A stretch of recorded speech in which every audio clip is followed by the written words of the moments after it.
जय हिंद। आज हम लोग समझेंगे कि ब्लड बायोलॉजी के ब्लड चैप्टर के बारे में।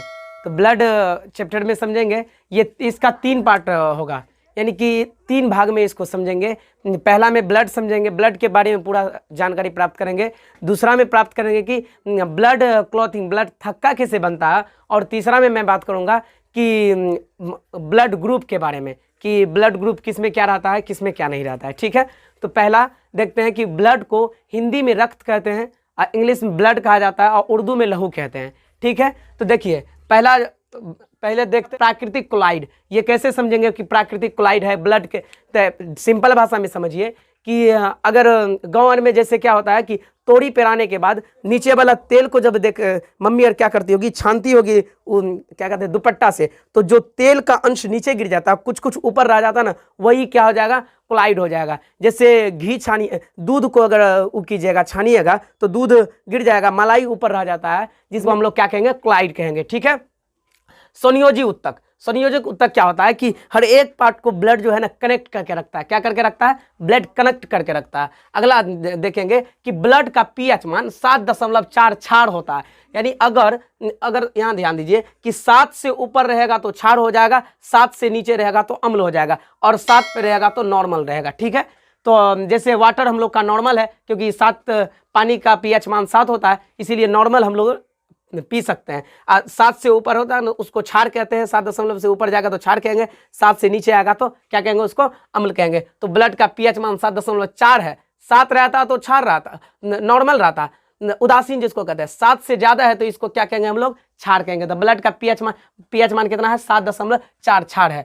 और ध्यान दीजिए कि मेल यानी पुरुष में ब्लड कितना रहता है, 5.5 लीटर रहता है। कितना रहता है? 5.5 लीटर रहता है। और फीमेल में ब्लड कितना रहता है? फीमेल में ब्लड 5 लीटर रहता है। अब 5 लीटर क्यों रहता है कम? क्योंकि अब आगे बताएंगे कि इसका रीजन क्या है, 5 लीटर कम होने का रीजन क्या है। और ध्यान दीजिए, आगे बात करते हैं कि निर्माण, ब्लड का निर्माण कहाँ होता है। तो ध्यान दीजिए, जो बच्चे माँ के कोख में रहता है ना, उसका ब्लड का निर्माण लीवर में होता है। कहाँ होता है? लीवर। इसको मेरो में, किस में होता है? बोन मेरो में, जिसको अस्थि मज्जा कहते हैं। बोन मेरो कैसे? आप लोग गोश्त खाते होंगे तो हड्डी को जैसे तोड़िएगा तो देखिएगा हड्डी के अंदर में जालीनुमा आकृति रहता है, जो रेड कलर का रहता है, उसी में ब्लड का निर्माण होता है। ठीक है, और ये चलिए अब बात करते हैं कि ब्लड कहाँ रहता है। तो ब्लड कहाँ रहता है? अक्सर लोग समझते हैं कि ब्लड जो है ना हृदय में रहता है, यानी कि दिल में। दिल में कहीं ब्लड रहे। ब्लड किस में रहता है? स्प्लीन में रहता है। किस में रहता है ब्लड?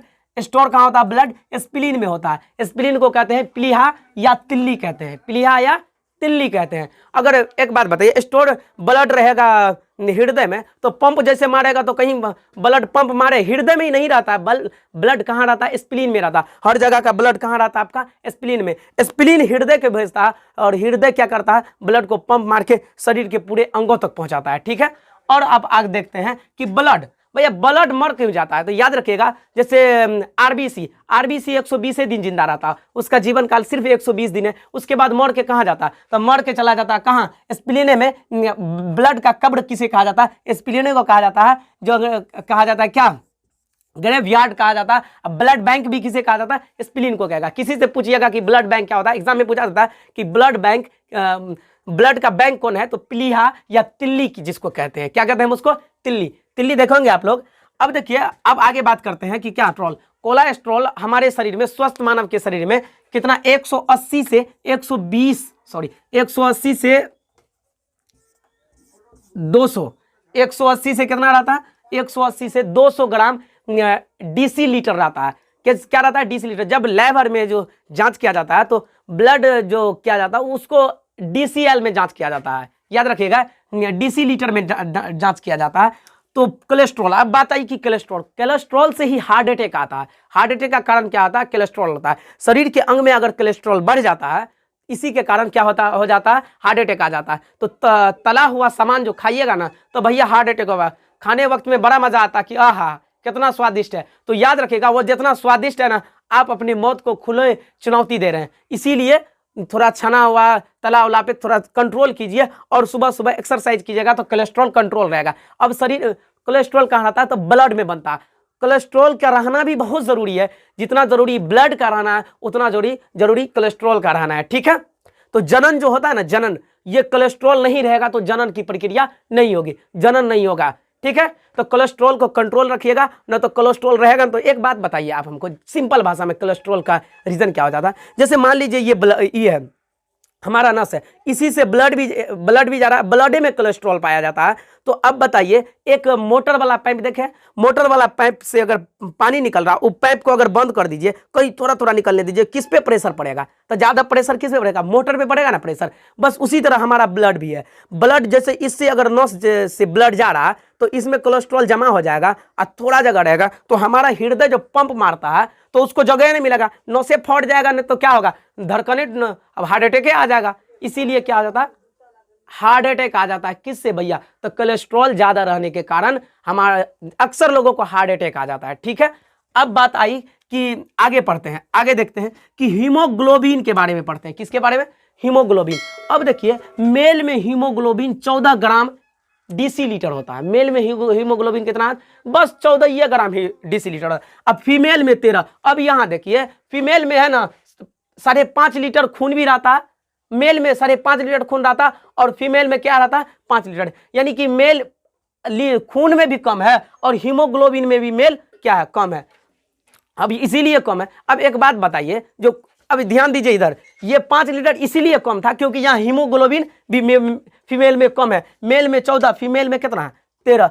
इसीलिए यहाँ मेल में ब्लड कितना हो जाएगा? 5 लीटर होगा, और फीमेल में ब्लड कितना हो जाएगा भैया? तो फीमेल में ब्लड हो जाएगा 5 लीटर।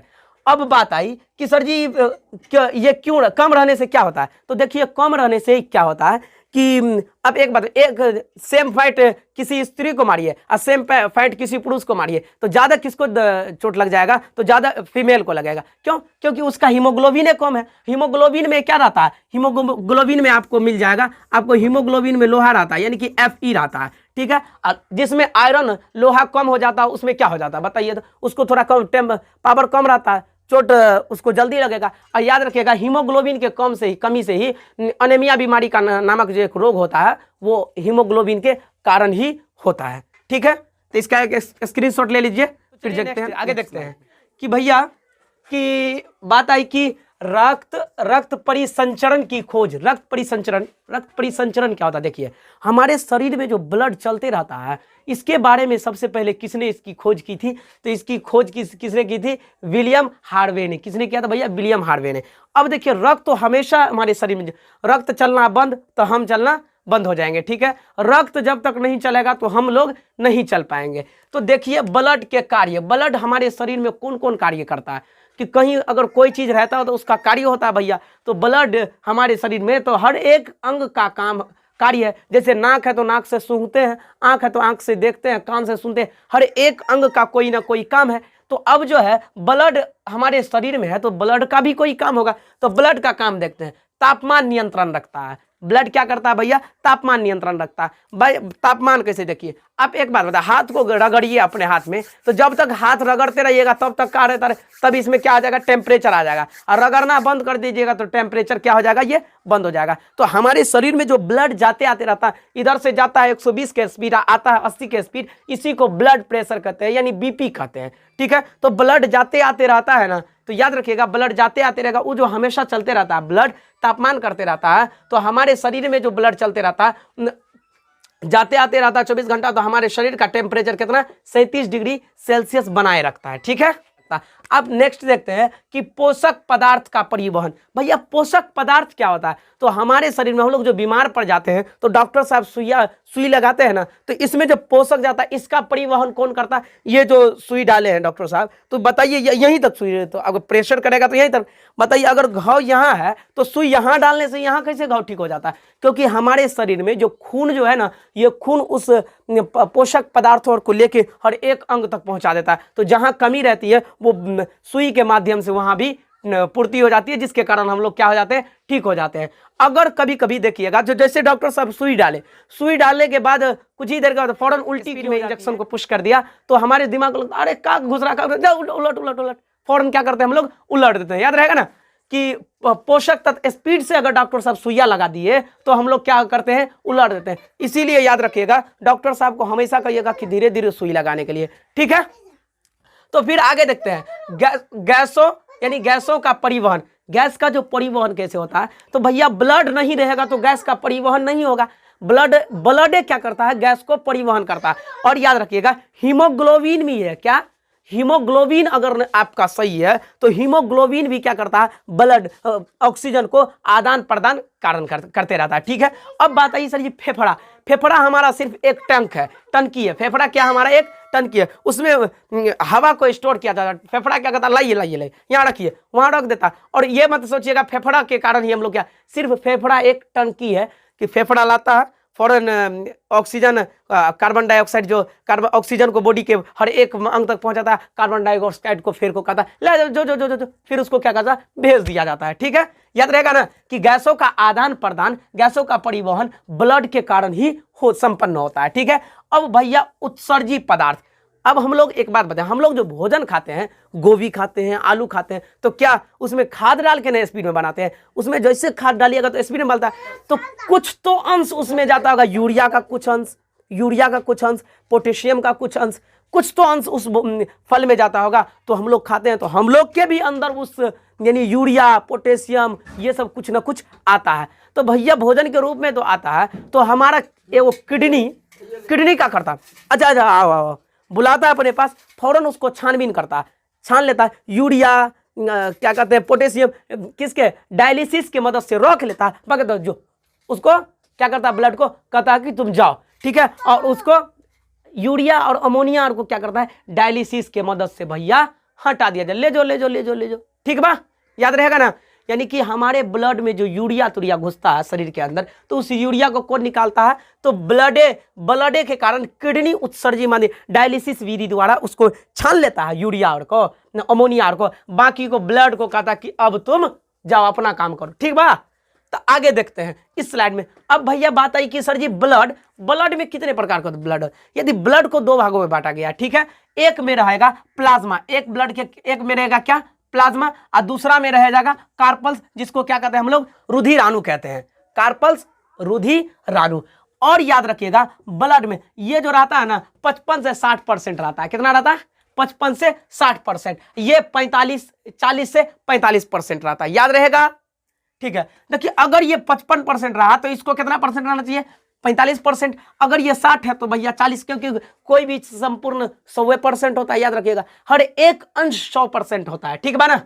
अब देखिए प्लाज्मा में क्या क्या रहता है, प्लाज्मा में प्रोटीन रहता है, प्लाज्मा में अब ध्यान दीजिएगा, प्लाज्मा के बारे में समझते हैं। प्लाज्मा में 90% क्या रहता है, 90% ही जल रहता है। ठीक है, तो प्लाज्मा पे ध्यान दीजिए कि एगो है एल्ब्यूमिन जो रहता है ना, एल्ब्यूमिन के कमी से हमारे शरीर में सूजन हो जाता है, नहीं फूल उल जाता है ना, कहीं कहीं देखिएगा कि पैर और फूल जाएगा, चलल नहीं जाता है उसको, उसी में क्या हो जाता है कमी, तो उसके शरीर के ब्लड में क्या कमी हो जाता है, तो एल्ब्यूमिन कमी हो जाता है।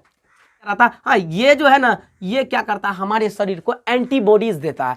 वो क्या करता है कि कीटाणु को मारने रोकता है, कि भैया कीटाणु ना आने, ऐसे एकदम चौकस रहता है कि कहीं से अगर कीटाणु आया, रुक जाओ, उसको क्या करेगा, वो घुमा देगा, कौन, तो आपको ग्लोबुलिन घुमा देगा, ग्लोबुलिन। ठीक है, अब जो भैया ये है फाइब्रिनोजन, ये हमारे शरीर में थक्का जमाने का काम करता है, ये थक्का शरीर में न जमने के लिए करते रहता है। अगर बताइए कहीं कहीं देखिएगा कट जाएगा, ये हवा के संपर्क में, हवा जैसे लगेगा तो हवा लगने के कारण ये बेचारा क्या हो जाएगा, मर जाएगा। अब ये जैसे मर जाएगा, कहता था बहुत उड़ रहा था, अब देखो हम यहाँ थक्का जमा, ये जमाते रहेगा, जहां जमाएगा थक्का फौरन ही कहेगा बाबू थक्का मत जाओ।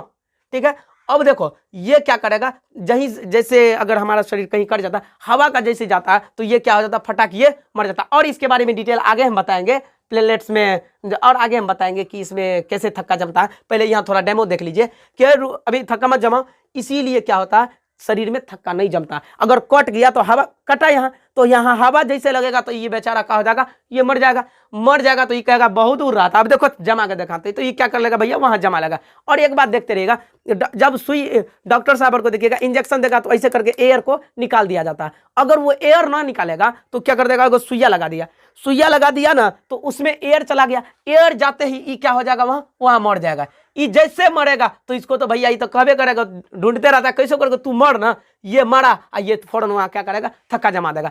और याद रखिएगा ये यदि थक्का जमा दिया ना तो क्या करेगा, ये सब पूरा कुछ नहीं होगा, यहाँ नस तो हमारा पतला नहीं है नस, इसीलिए यहाँ कुछ नहीं होगा। लेकिन ये सब क्या हो जाएगा, बाहर उठबे ना करे, लगता है उठबे ना करता, डॉक्टर साहब कैसे सुइया दी ना उठ रहा है, डॉक्टर साहब थोड़े ना कहेगा कि हम उसमें से हवा थोड़े निकालते, हवा घुस गया इसीलिए वहाँ थक्का जम गया होगा। ठीक है, तो डॉक्टर साहब गर्म पानी से ऐसे करके मालिश कीजिए, ठीक हो जाएगा। तो देखिए गर्म पानी से मालिश कीजिएगा तो ठीक हो जाता है। ठीक है, इसीलिए देखिएगा डॉक्टर साहब को कहिएगा कि एयर निकाल के सुइया देने के लिए। ठीक है, अब आगे देखते हैं कि कार्पल्स, कार्पल्स यानी कि रुधिराणु, इसमें 40% रहता है। कितना परसेंट रहता है भैया, 40% रहता है। तो 40% में देखिए आरबीसी मतलब रेड ब्लड कार्पल्स, ठीक है, यानी ये देखिए डब्ल्यूबीसी व्हाइट ब्लड कार्पल्स और प्लेटलेट्स रहता है। अब भैया प्लेटलेट्स का क्या काम होता है और आरबीसी का क्या काम होता है, ये सब के बारे में बताएंगे। आरबीसी का टेक्निकल नाम क्या होता है, एरिथ्रोसाइट, और क्या कहते हैं डब्ल्यूबीसी का टेक्निकल नाम क्या होता है, ल्यूकोसाइट,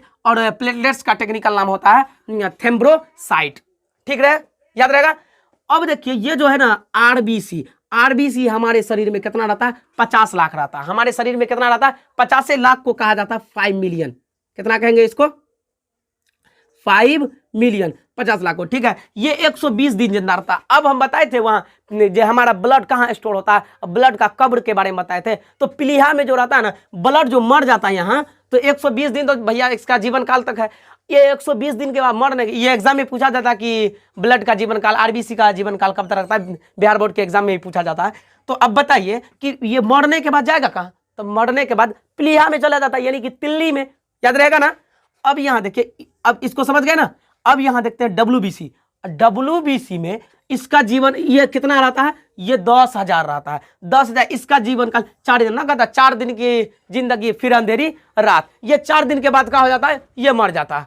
ठीक है, इसके कमी से कैंसर होता है ज्यादा, और कम जो होगा ना तो कैंसर हो जाएगा। ठीक है, अब देखिए प्लेटलेट्स, अब प्लेटलेट्स देखिएगा क्या कि डेंगू बीमारी जो होता है ना वो पीलिया पर असर करता है। डेंगू बीमारी किस पे असर करता है, पीलिया पे, यानी कि स्प्लीन में असर करता है। स्प्लीन में जैसे असर करेगा तो भैया ब्लड में भी असर करेगा। अब ब्लड में असर करेगा तो हीमोग्लोबिन में असर करेगा। हीमोग्लोबिन को अगर नुकसान पहुंचाएगा तो हीमोग्लोबिन के बाद प्लेटलेट्स ये कम हो जाएगा। जैसे 2 लाख है ना, 2 लाख से अगर ये 20,000 40,000 पे अगर उठबे न करेगा तो एकदम बढ़िया रहेगा। क्या बढ़िया तो ना कहता कि सुस्ती भाई, बहुत सुस्ती आदमी है, वो प्लेटलेट हीमोग्लोबिन जो कम रहता है तो सुस्त बना देता है लोगों को। और उठबे ना करेगा तो ऐसे करके उठाइएगा ना, समझ जाइएगा आपका क्या, फौरन जाके प्लेटलेट चेक कराइए, आपका प्लेटलेट्स क्या हो जाएगा, कम हो गया है। ठीक है, तो डेंगू बीमारी जो होता है, डेंगू मच्छर काटने से डेंगू जो हो जाता है, तो वो डेंगू में यही प्लेटलेट्स आपका कम हो जाता है। तो डॉक्टर साहब सलाह देते हैं कि बकरी का दूध पीजिए। तो याद रखिएगा बकरी के दूध में अधिक मात्रा में प्लेटलेट्स बढ़ता है। ठीक है, ये इसका जीवन अवधि कितना, एक बस 7 दिन की होती है। ठीक है, तो इतना समझ गए। अब इससे आगे हम अगले वीडियो में बनाएंगे। ठीक है, तब तक के लिए जय हिंद।